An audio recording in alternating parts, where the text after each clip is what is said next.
attorney Ken Riley. He's here to take a look at one of your email questions. And tonight's question comes from Jamario, and he writes in saying that my grandmother hired a guy to do some repairs on her house. He fell off of her roof, was injured, and now he's threatening to sue her if she doesn't pay his medical bills. So does she need a lawyer? So what do you think, Ken? You know, we see this all the time, and the issue is whether or not this person was an independent contractor or not. And in this scenario, this person's gonna be an independent contractor.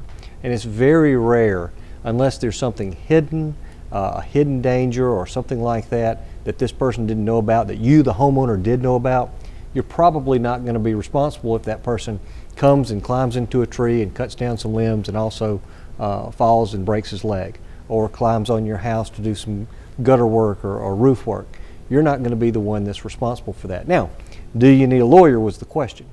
What I would do is I would contact, no matter what happens, contact your insurance agent. Let your agent set up a claim for you. And sometimes there is what's called MedPay coverage. You ask about medical bills. There's medical payments coverage. That coverage can be $1,000, $2,000, $5,000, $10,000 and up. That is designed to pay for medical expenses incurred when someone gets injured on your property, whether you were negligent or not. Generally speaking, you're not going to be held liable ultimately in this case, but your insurance company will provide you a lawyer to defend you in case you are sued. So that's the best advice I can give you tonight.